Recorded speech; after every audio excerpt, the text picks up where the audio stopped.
اللہ تعالیٰ نے انسان کو جو بے شمار صلاحیتیں دی ہیں، اس میں ایک عظیم صلاحیت ہے جسے عربی میں ظن کہا جاتا ہے۔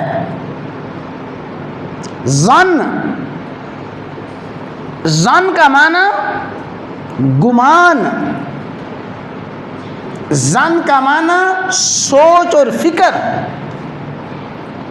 ظن کا معنی یقین۔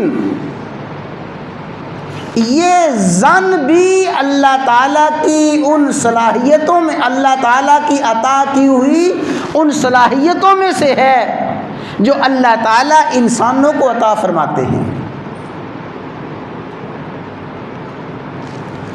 سوچنے کی صلاحیت، فکر کرنے کی صلاحیت، غور کرنے کی صلاحیت، ظن گمان کرنے کی صلاحیت۔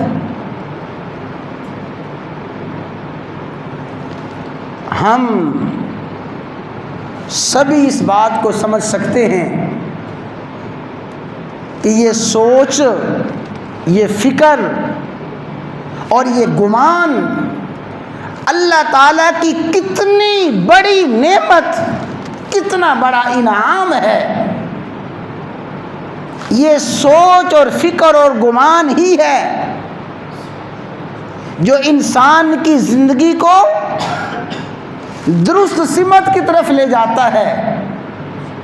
سوچ نہ ہو، گمان نہ ہو، انسان چلتا پھرتا ہے، اٹھتا بیٹھتا ہے، لیکن اسے پتہ ہی نہیں میں کیا بول رہا ہوں، کیا کھا رہا ہوں، کہاں میں نے جانا ہے، کہاں سے آنا ہے، میں نے کیا کرنا ہے۔ تو یہ اللہ تعالیٰ کی عظیم الشان صلاحیت ہے کہ اللہ تعالیٰ بندے کو ظن یعنی سوچنے کی، گمان کرنے کی، فکر کرنے کی اور انسان کو غور کرنے کی صلاحیت عطا فرما دے۔